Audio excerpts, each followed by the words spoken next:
உங்ககிட்ட கொஞ்சம் பேசணும். ம்.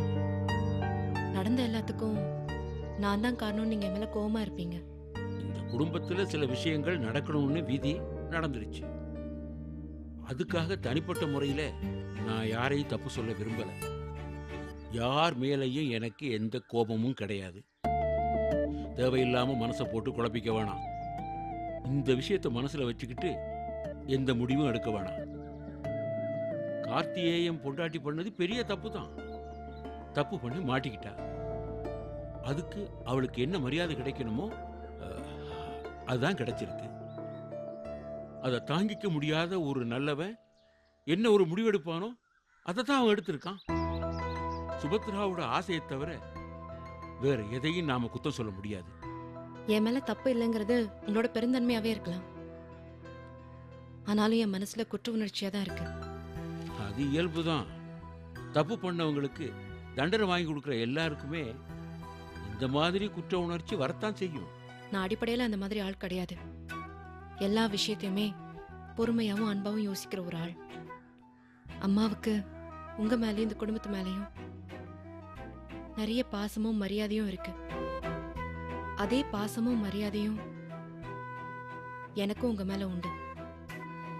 ஒரே நாள்ல என் மொத்த வாழ்க்கையும் மாறி போனப்போ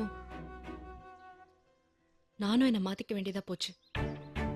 யாரோ பண்ண தப்புக்கு எனக்கே தண்டனை. எனக்கு அவனை மன்னிக்க தோணல, தண்டிக்கணும்னு தோணுச்சு. யாரை அடிச்சா அவனுக்கு வலிக்குமோ அவங்கள அடிக்கணும்னு முடிவு பண்ண. அதுல எல்லாரும் என்கிட்ட மாட்டிக்கிட்டீங்க. எனக்கு நடந்த கொடுமைக்கு கிடைக்கிற நீதியா நான் அதை பார்த்தேன். அதனாலதான் நான் பண்ணது தப்புன்னு எனக்கு எப்பவுமே தோணுதில்ல. எனக்கு நடந்த ஒரு கொடுமை வேற யாருக்குமே நடக்க கூடாதுன்னு நினைச்சேன்.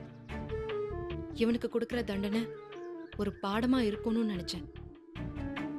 நீதி கீதின்றதெல்லாம் பெரிய வார்த்தை. என்ன கஷ்டப்படுத்தினவங்கள நான் கஷ்டப்படுத்துறேன், அவ்வளவுதான். அதுல ஒரு திருப்தி கிடைச்சது, ஒரு நிம்மதி கிடைச்சது. ஆனா அதுல இப்படி ஒரு விஷயம் நடக்கும்னு நான் நினைச்சு கூட பார்க்கல. ஒருவேளை இதுல உங்க மூத்த பிள்ளைக்கு ஏதாவது ஆயிருந்துச்சுன்னா அதை நான் எப்படி எடுத்துட்டு இருப்பேன்னு கூட எனக்கு தெரியல. நடந்த தவறுக்கு மன்னிப்பு கேட்கணும்னு நினைக்கல. ஆனா எங்கேயோ ஒரு இடத்துல நான் பண்ணது தப்புன்னு தோணுச்சு. உங்க சின்ன பிள்ளை பண்ண தப்புக்கு பெரிய பிள்ளைக்கு கிடைச்ச தண்டனை அதிகம்னு எனக்கு தோணுச்சு. கொஞ்சம் வருத்தமா இருந்துச்சு. அது உங்ககிட்ட சொல்லணும்னு தோணுச்சு, அவ்வளவுதான். ஏன்னா நான் எப்பவும் மாத்திக்க மாட்டேன். மாத்திக்க வேண்டிய அவசியமும் இல்லைன்னு நான் நினைக்கிறேன். எனக்குள்ள இருக்கிற கோவம் எரிஞ்சுக்கிட்டே தான் இருக்கு. கிட்ட வரவங்க எரிஞ்சிடுறாங்க. எனக்குள்ள வெறி அடங்கவே இல்லை. அது இன்னும் காவு கேட்டுக்கிட்டு தான் இருக்கு. என்னன்னு தெரியல, உங்ககிட்ட இதை சொல்லணும்னு தோணுச்சு. நான் பைத்தியம்னு உங்களுக்கு தோணுதா? எனக்கு நடந்த தப்புக்கு நியாயம் வேணும்னு நான் போராடுறேன். அது தப்புன்னு உங்களுக்கு தோணுதா? எனக்கு அது சரின்னு தோணுது. இதையே என்கிட்ட வேற யாராவது வந்து பேசியிருந்தாங்கன்னா அவங்கள தூக்கி தூர போட்டிருப்பேன்.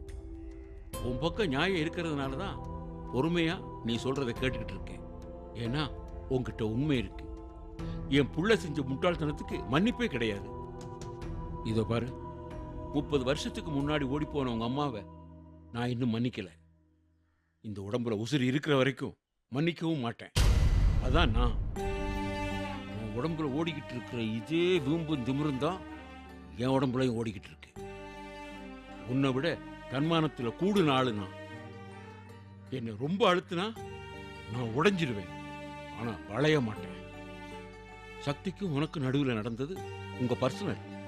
அதை நீங்க தான் தீர்த்துக்கணும். இந்த வீட்டுக்கு நீ வந்துட்டதுனால 2 குடும்பத்துக்கு நடுவில் நடக்கிற பிரச்சனைகளும் தீர்ந்துட்டதா யாரும் நினைச்சீங்கன்னா கண்டிப்பா அது கிடையவே கிடையாது. எல்லா பிரச்சனைகளும் நமக்குள்ள அப்படியே தான் இருக்கு. உன்னோட பிரச்சனையில சக்தி பண்ணது தப்புன்னு தோணுச்சு, அதை சொன்னேன், அவ்வளவுதான். இந்த ஒரே ஒரு சின்ன தவறுனால நாங்க மட்டும் தப்பு மாதிரியும் நீங்க மட்டும் சரிங்கிற மாதிரி ஆயிடாது. எப்பவுமே உன் குடும்பத்து ஆளுங்க மேல எனக்கு இருக்கிற பகை தீர போறதில்லை. அதனால நீயும் இந்த பிரச்சனையில மன்னிப்பு கேட்க வேண்டிய அவசியம் கிடையாது. நீ நீயா இரு, நான் நானா இருக்கேன். ஆ, எப்படியோ இறங்கி வந்து பேசுனதுக்கு மகிழ்ச்சி. அதனால எதுவும் மாறப் போறது கிடையாது. வேற என்ன? ஒன்றும் இல்லை. இந்த விஷயத்துல நான் மாறிட்டேனோ இல்ல நான் தப்பு பண்ணிட்டேனோ ஆயிடக்கூடாதுல்ல, அதைத்தான் சொல்ல வந்தேன். அத நீங்களே சொல்லிட்டீங்க.